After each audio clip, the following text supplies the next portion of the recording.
Hello students, I am Anurag Rai.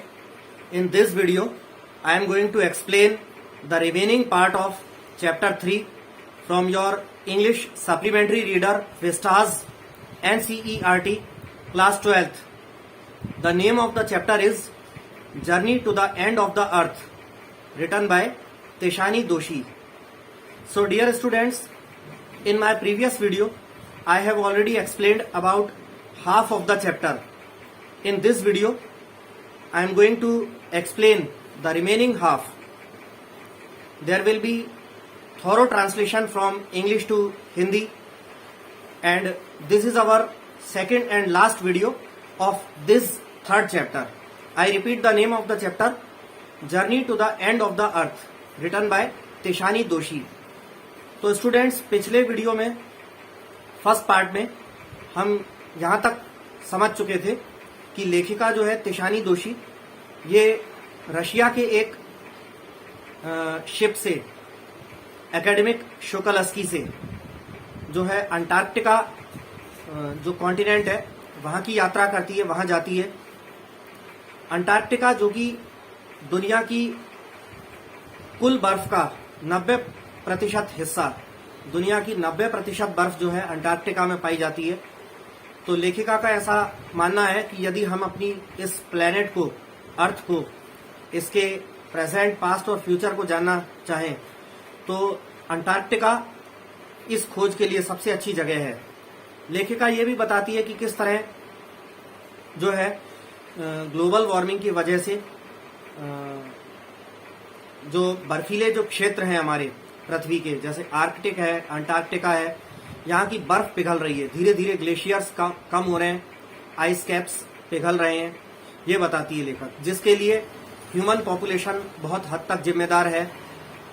इसके बाद लेखिका जो है, पिछले पार्ट में हमने ये भी पढ़ा था कि लेखिका हमें बताती है कि हमारी जो पृथ्वी है, जिसपे आज जो अलग अलग कॉन्टिनेंट्स हो गए हैं, ये एक जमाने में दो बड़े बड़े सुपर कॉन्टिनेंट्स के रूप में हुआ करते थे करोड़ों अरबों वर्षों पहले।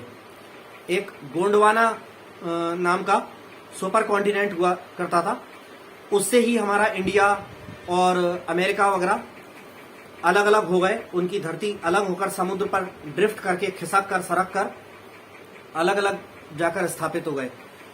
तो इस वीडियो में हम अब इससे आगे का जो ट्रांसलेशन था वो स्टार्ट कर रहे हैं, और वो शुरू होता है, students on ice, the program I was working with on the academic Shokalasky aims to do exactly this by taking high school students to the ends of the world and providing them with inspiring educational opportunities which will help them foster a new understanding and respect for our planet. लेखिका कहती है कि students on ice, ये नाम का एक कार्यक्रम है, यानी बर्फ पर छात्र, इस नाम का एक प्रोग्राम है, जिसके साथ लेखिका कहती है कि मैं एकेडमिक शोकलस्की जहाज पर काम कर रही हूं। ये प्रोग्राम भी बिल्कुल यही उद्देश्य रखता है, हाई स्कूल के स्टूडेंट्स को, दुनिया भर से हाई स्कूल के स्टूडेंट्स को जो है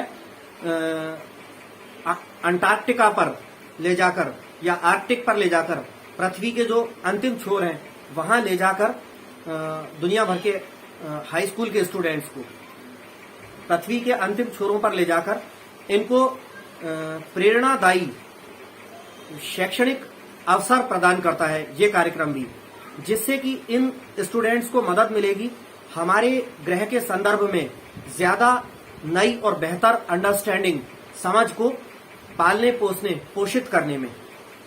it has been in operation for 6 years now, headed by Canadian Geoff Green, who got tired of carting celebrities and retired rich curiosity seekers who would only give back in a limited way. लेखिका कहती है कि ये कार्यक्रम जो है अब 6 वर्षों से चल रहा है। इस कार्यक्रम को चलते हुए 6 वर्ष हो चुके हैं। ये 6 वर्ष आज की तारीख से नहीं है, जब आज मैं आपको ये चैप्टर समझा रहा हूँ, ये जब ये लेखिका ने चैप्टर लिखा था तब की तारीख से कहती है कि 6 वर्ष इस कार्यक्रम को, स्टूडेंट्स ऑन आइस प्रोग्राम को हो चुके हैं। और इस कार्यक्रम का जो प्रमुख है, इसकी अध्यक्षता जो है, इसका जो प्रमुख नेतृत्व जो कर रहा है वो व्यक्ति कनाडा देश का नागरिक हैं। उनका नाम है जियोफ ग्रीन, जो कि जो है रिटायर्ड लोगों को, सेवानिवृत्त लोगों को, ख्याति प्राप्त सेलिब्रिटीज लोगों को और अमीर लोगों को, या फिर क्यूरियोसिटी सीकर्स यानी जिज्ञासा की खोज, जिज्ञासा को शांत करने वाले ऐसी खोजी लोगों को जो है ले जाकर जो है ऊब गया है, थक गया है वो व्यक्ति कैनेडियन जियोफ ग्रीन, जो कि अब चाहता है कि मतलब कुछ स्टूडेंट्स को ले जाया जाए जिससे हमारी पृथ्वी के लिए आगे कोई फायदा हो। तो लेखिका का कहना है कि इन लोगों को, ये जियोफ ग्रीन जो है सेलिब्रिटीज को, ख्याति प्राप्त लोगों को, सेवानिवृत्त अमीर लोगों को, जिज्ञासु लोगों को, इनको ले जाकर थक गया है और ये लोग केवल एक लिमिटेड तरीके से बस इसके बदले में मौद्रिक रूप से धन के रूप में पे कर सकते हैं, बस और कुछ नहीं। With students on ice he offers the future generation of policy makers a life changing experience at an age when they are ready to absorb, learn and most importantly act. Students on ice कार्यक्रम के साथ Geoff green जो है ये policy बनाने वालों की भविष्य की पीढ़ी को एक जीवन को बदलने का एक नया एक्सपीरियंस जो है ऑफर करते हैं, पेशकश करते हैं उस उम्र पर जब वो लोग जो है कुछ नया सीखने को, कुछ नया करने को तैयार रहते हैं, कुछ नया अपने अंदर सीखने को या जज्ब करने को, एब्जॉर्ब, सोखने को तैयार रहते हैं और खास तौर पे एक्ट करने को, उसके प्रति कदम उठाने या कर्म करने को तैयार रहते हैं। उन्हें जो है ऐसे लोगों को जो है जीवन बदल देने वाला एक्सपीरियंस ऑफर करते हैं ये जियोफ ग्रीन इस स्टूडेंट्स ऑन आइस कार्यक्रम के साथ मिलकर। The reason the program has been so successful is because it's impossible to go anywhere near the South Pole and not be affected by it। कह रहे हैं कि इस कार्यक्रम स्टूडेंट्स ऑन आइस के इतना ज्यादा सफल होने के पीछे कारण ये है कि साउथ पोल, दक्षिणी ध्रुव के इतना निकट जाना और उसकी प्रभाव से, उसकी ठंड से प्रभावित ना होना ये असंभव है। It is easy to be blazed about polar ice caps melting while sitting in the comfort zone of our respective latitude and longitude. But when you can visibly see glaciers retreating and ice shelves collapsing, you begin to realize that the threat of global warming is very real।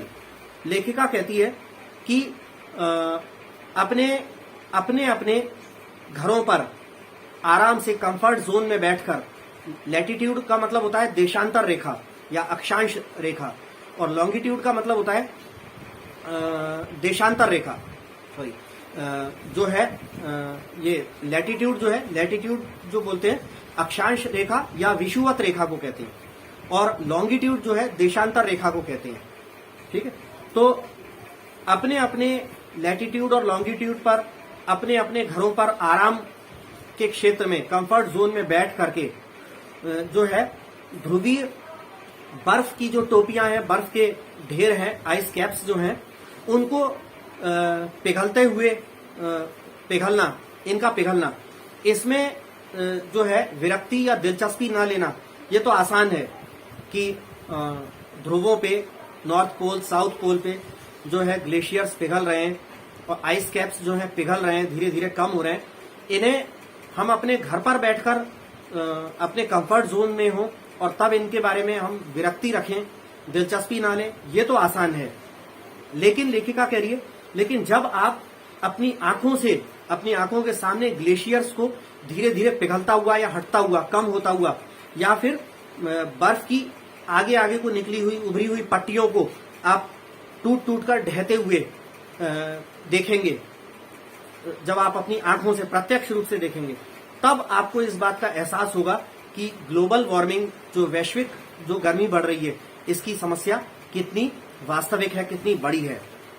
इसीलिए ये programme चलाया students on ice, ताकि future की जो generation है, students हैं, वो वहां पर शिप से होकर स्वयं जाकर देखें कि किस तरह ग्लेशियर्स पिघल रहे हैं, टूट रहे हैं, आइस शेल्फ्स और आइस कैप्स जो हैं टूट रहे हैं, कम हो रहे हैं।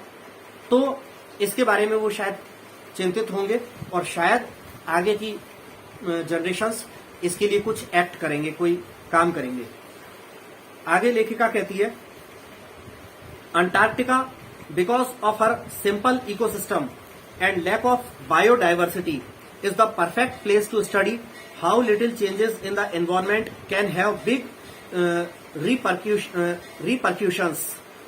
लेखिका कहती है कि अंटार्कटिका जो है अपने बहुत ही सरल पारिस्थितिकी तंत्र और जो है जैव विविधता की कमी के कारण एक सबसे अच्छी जगह है, सबसे पूर्ण उपयुक्त जगह है इस चीज का अध्ययन करने के लिए कि किस प्रकार पर्यावरण में जो छोटे छोटे बदलाव आते हैं वो बड़े बड़े प्रतिक्रिया या बड़े बड़े प्रभाव उत्पन्न कर सकते हैं। पर्यावरण में होने वाले छोटे छोटे बदलाव बड़े बड़े प्रभाव लाते हैं। इसका अध्ययन करने के लिए अंटार्कटिका सबसे अच्छी जगह है, अपने सरल पारिस्थितिकी तंत्र के कारण और जैव विविधता की कमी के कारण। Take the microscopic phytoplankton, those grasses of the sea that nourish and sustain the entire southern ocean's food chain। लेखिका कहती है कि आप उदाहरण के लिए माइक्रोस्कोपिक फाइटोप्लैंक्टन जो है वो है शैवाल होते हैं। फाइटोप्लैंक्टन जो है ये माइक्रोस्कोपिक मरीन अलाजे माने शैवाल, समुद्री शैवाल होते हैं। तो लेखिका कहती है कि आप ये माइक्रोस्कोपिक समुद्री शैवाल यानी फाइटोप्लैंक्टन को ही ले लीजिए। ये वो घास है जो समुद्रों के अंदर उगती है और जो है पूरे उत्तरी समुद्री फूड चेन जो है उत्तर पृथ्वी के उत्तर दिशा में पाए जाने वाले समुद्रों की जो पूरी भोजन श्रृंखला है, फूड चेन है, इसको पोषित करते हैं, पालते हैं, पोषित करते हैं, संपोषित करते हैं। ये फाइटोप्लैंक्टन जो घास है, शैवाल हैं ये। These single celled plants use the sun's energy to assimilate carbon and synthesize organic compounds in that wondrous and most important of processes called photosynthesis। लेखिका कहती है कि ये सिंगल सेल वाले पौधे, ये सिंगल सेल वाले पौधे फाइटोप्लैंक्टन्स जो हैं ये सूरज की ऊर्जा का प्रयोग करते हैं कार्बन को आत्मसात करने के लिए और जो है ऑर्गेनिक कंपाउंड्स यानी कार्बनिक यौगिक के कृत्रिम उत्पाद करने में in that wondrous and most important of processes called photosynthesis. और उस सबसे महत्वपूर्ण और उस अद्भुत प्रक्रिया के माध्यम से जो प्रक्रिया फोटोसिंथेसिस कहलाती है। Scientists warn that a further depletion in the ozone layer will affect the activities of phytoplankton, which in turn will affect the lives of all the marine animals and birds of the region and the global carbon cycle। वैज्ञानिक ये चेतावनी देते हैं कि अगर ozone layer में, ozone परत में आगे और कोई कमी होती है, घटाव या क्षय होता है, तो इससे फाइटोप्लैंक्टन जो है, ये समुद्री शैवाल, ये घास जो पूरे दक्षिणी समुद्र की भोजन श्रृंखला का महत्वपूर्ण हिस्सा है, ये फाइटोप्लैंक्टन, इसकी गतिविधियों को प्रभावित करेगा। क्या चीज? ओजोन परत में होने वाली अब और कोई भी कमी ये फाइटोप्लैंक्टन की एक्टिविटीज को प्रभावित करेगा, जिससे बदले में क्या होगा? उस क्षेत्र में रहने वाले पूरे समुद्री जानवर, पक्षी आदि के जीवन जो है प्रभावित होंगे and the global carbon cycle, और कार्बन की जो पूरी वैश्विक जो प्रणाली है, चक्र है, ये भी प्रभावित होगा। In the parable of the phytoplankton there is a great metaphor for existence. Take care of the small things and the big things will fall into place. देखिए, कह रहे हैं कि फाइटोप्लैंक्टन की कहावत में एक अस्तित्व का एक बहुत ही बड़ा महान जो है लक्षण छुपा हुआ है। फाइटोप्लैंक्टन्स के लिए कही जाने वाली इस कहावत में अस्तित्व का एक बहुत बड़ा लक्षण छुपा हुआ है। वो क्या है कि छोटी छोटी चीजों का ध्यान रखिए और बड़ी चीजें जो हैं अपने स्थान पर सही स्थापित होती चली जाएंगी। बड़ी चीजें अपना स्थान लेती जाएंगी, आप बस छोटी छोटी चीजों का ध्यान रखिए। आगे अब जो लेखिका है हमारी तेशानी दोषी, वो अगला जो पार्ट एक्सप्लेन करती है, वॉक ऑन द ओशन, यानी महासागर पर चलना। तो वो अंटार्कटिक जो महासागर है वो जमा हुआ रहता है, उस पे बर्फ बहुत ठोस जमी रहती है, तो उस पे चल सकते हैं। My Antarctica experience was full of such epiphanies, but the best occurred just short of the Antarctic circle at 65.55 degrees south. लेखिका कहती है कि मेरी अंटार्कटिका का जो अनुभव है वो पूरी तरह से इसी प्रकार के अनुभूति, एहसास या खोज या खुलासे से भरा हुआ था, लेकिन सबसे ज्यादा अच्छा अनुभूति या एहसास बिल्कुल ठीक तब हुआ जब हम 65.55 डिग्री दक्षिण की तरफ अंटार्कटिक सर्किल, यानी जहां पे अंटार्कटिक महासागर आने लगता है, तो उसकी पूरी गोलाई का क्षेत्र, कि उस पूरी गोलाई जिसके अंदर अंटार्कटिक महासागर बसा हुआ है वो बहुत बड़ी है, बहुत विशाल। तो अंटार्कटिक सर्किल के अंदर जब उन्होंने प्रवेश किया, बस उसमें प्रवेश करते ही सबसे ज्यादा बेहतरीन अनुभव जो है वो उजागर हुआ, वो उनके सामने खड़ा उत्पन्न हो उठा। The Shokalskiy had managed to wedge herself into a thick white stretch of ice between the peninsula and Tadpole island, which was preventing us from going any further. लेखिका कहती है कि उनका जहाज जो था रशिया का एकेडमिक शोकलस्की, वो जब अंटार्कटिक सर्किल में घुसा तो पेनिनसुला का मतलब है कि जल से घिरा हुआ भूभाग, ऐसा जमीनी क्षेत्र जो पानी से घिरा हुआ हो।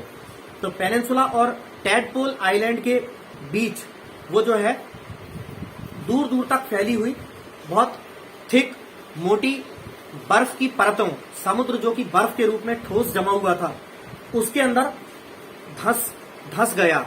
उसको बर्फ को चीरता हुआ, उसमें से घुसता हुआ, उसमें धंसता हुआ धीरे धीरे चलने लगा, और जहाज बर्फ बहुत ज्यादा हैवी बर्फ में फंसने के कारण ज्यादा नहीं चल पा रहा था। उस हैवी बर्फ ने जहाज को आगे बढ़ने से रोका। The captain decided we were going to turn around and head back north, but before we did we were all instructed to climb down the gangplank and walk on the ocean. जहाज के captain ने ये फैसला लिया कि हम जहाज को पलटाएं और पीछे बैक में उत्तर की तरफ जहाज को मोड़ें, उत्तर की तरफ जाएं। लेकिन इससे पहले कि हम ऐसा करते, हम सबको निर्देश दिया गया कि वो गैंग प्लैंक माने वो लकड़ी के जहाज से उतरने वाले चौड़े चौड़े फट्टे, उनसे नीचे उतरकर समुद्र पर जो कि जमा हुआ था, ठोस धरती की तरह जमा हुआ था, उस पर वॉक करें, उस पर चलें। So there we were all 52 of us kitted out in Gore-Tex and glares, walking on a stark whiteness that seemed to spread out forever. लेखिका कहती है तो फिर हम सारे उस जहाज पर आए 52 लोग, 52 पीपुल, ये जो है वाटरप्रूफ और सभी प्रकार के मौसम में पहने जाने वाली जैकेट्स में सजे धजे और चमकती हुई सी, चमचमाती हुई सी गोरटेक्स, ये वाटरप्रूफ जैकेट्स होती हैं जो सभी मौसम्स में पहनी जाती हैं। इन जैकेट्स में सजे धजे हम लोग नीचे उतरे और बिल्कुल पूर्णतः सफेदी बर्फ की, जो कि दूर दूर तक फैली हुई थी, उस पर वॉक करने लगी। Underneath our feet was a metre thick ice pack and underneath that 180 metres of living breathing salt water. लेखिका कहती है कि हमारे पैरों के नीचे लगभग 1 मीटर यानी कि तकरीबन 3-3.5 फुट चौड़ी 1 मीटर ठोस बर्फ हमारे पैरों के नीचे जमी हुई थी। और उस 1 मीटर ठोस बर्फ के नीचे 180 मीटर की गहराई तक जो है पानी बिल्कुल साफ समुद्र का पानी, खारा नमकीन पानी वो था। In the periphery crabeater seals were stretching and sunning themselves on ice floes much like stray dogs will do under the shade of a banyan tree. लेखिका कहती है कि उस गोलार्ध में, उस गोलाई वाले क्षेत्र में, यानी अंटार्कटिका सर्कल के उस क्षेत्र में जो है केकड़े खाने वाली सील मछलियां, सील जो है ऊद बिलाव टाइप की प्रजाति का जानवर होता है, ये अंटार्कटिका में पाया जाता है। तो crab eater seals, crab eater यानी केकड़े खाने वाले सील जो थे वो जो है बर्फ की चौड़े चौड़े मैदान पर, वो तो समुद्र था तो वो ठोस जम के बर्फ के मैदान जैसा दिख रहा था, बर्फ के चौड़े चौड़े मैदान पर दूर दूर आराम से पड़े हुए, यहां वहां पड़े हुए धूप सेक रहे थे। बर्फ की शीट्स पर पड़े पड़े धूप सेक रहे थे। बिल्कुल ठीक वैसे जैसे किसी बरगद के पेड़ के नीचे कोई आवारा कुत्ते बड़े आराम से हाथ पैर फैला के जो है फैल पसर के लेटे होते हैं, वैसे वो क्रैब ईटर सील्स जो हैं बर्फ की शीट्स पर फैल पसर के लेटे हुए थे, धूप सेक रहे थे। It was nothing short of a revelation, everything does Indeed connect. लेखिका कहती है कि वहां जो कोई भी चीज जो वास्तव में वहां जिस चीज का भी जो नाता था वो और कुछ नहीं, बस एक प्रकार का एक छोटा प्रकटीकरण था। 9 time zones, 6 checkpoints, 3 bodies of water and many ecospheres later, I was still wondering about the beauty of balance in play of our planet. लेखिका कहती है कि वापस आने पर, लेखिका कहती है कि वापस लौटने पर 9 समय के क्षेत्र, 6 चेक पॉइंट्स जांच वाले नाके, 3 पानी के बड़े बड़े क्षेत्र और कई सारे जो है इकोस्फीयर्स माने पारिस्थितिकी मंडल, पारिस्थितिकी क्षेत्र बाद में जो है। तो लेखिका कहती है कि मैं अभी भी ये आश्चर्य कर रही थी कि हमारे ग्रह का जो है about the beauty of balance in play of our planet, कि हमारे ग्रह पृथ्वी के इस खेल में ब्यूटी ऑफ बैलेंस की सुंदरता का कितना बैलेंस है, तालमेल है हमारे इस ग्रह में। लेखिका अभी भी आश्चर्य कर रही थी कि किस प्रकार बैलेंस है ब्यूटी का। How would it be if Antarctica were to become the warm place that it once used to be. लेखिका कहती है कि कैसा हो जाए अगर अंटार्कटिका, जो कि बहुत करोड़ों अरबों वर्षों पहले एक गर्म जगह हुआ करता था, आज की तरह ठंडी जगह नहीं होता था, अंटार्कटिका बहुत सदियों पहले, करोड़ों वर्षों पहले एक गर्म जगह होता था, अगर दोबारा से अंटार्कटिका वैसा ही गर्म जगह हो जाए तो क्या हो, तो कैसा हो। Will we be around to see it or would we have gone the way of the dinosaurs, mammoths and woolly rhinos. लेखिका कहती है तो तब क्या हम उसे देखने घूमने जाएंगे, या फिर हम लोग भी बिल्कुल उसी रास्ते वैसे ही चले जाएंगे, हम लोग भी वैसे ही विलुप्त हो जाएंगे जैसे डायनासोर्स और मैमथ्स, जो है हाथी से भी बड़े आकार का एक जीव हुआ करता था, हाथी जैसा दिखने वाला, करोड़ों वर्षों पहले विलुप्त हो गए मैमथ्स या फिर ऊन वाले जो गेंडे, हम भी ऐसे विलुप्त हो चुके जीवों की तरह हम भी हो जाएंगे? हु इज टू से, लेखिका कहती है कौन जाने, कौन कह सकता है। But after spending 2 weeks with a bunch of teenagers who still have the idealism to save the world, all I can say is that a lot can happen in a million years, but what a difference a day makes। लेखिका कहती है कि एक किशोर युवक युवतियों के झुंड के साथ 2 सप्ताह अंटार्कटिका पर बिताने के बाद, ऐसे किशोरों के साथ समय 2 सप्ताह का समय बिताने के साथ जिन लोगों में हमारी पृथ्वी को बचाने का आदर्शवाद अभी भी जिन लोगों में है, मैं ऐसे नौजवानों के साथ समय बिताने के साथ मैं जो कुछ भी कह सकती हूँ वो बस इतना ही कह सकती हूँ कि a lot can happen in a million year. कहती है कि लाखों वर्षों में बहुत कुछ घटित हो सकता है, but what a difference a day makes. लेकिन जब लाखों वर्षों में बहुत कुछ घटित हो सकता है तो एक अकेले दिन से क्या फर्क पड़ता है। तो यहां पर आकर लेखिका जो है चैप्टर को समाप्त करती है। Journey to the end of the earth, यानी पृथ्वी के अंतिम छोर तक की यात्रा, तिशानी दोषी के द्वारा लिखा गया चैप्टर था। तो students, I would like to request you again to subscribe my YouTube channel Anurag Rai English Tutor if you haven't subscribed it so far. Thanks.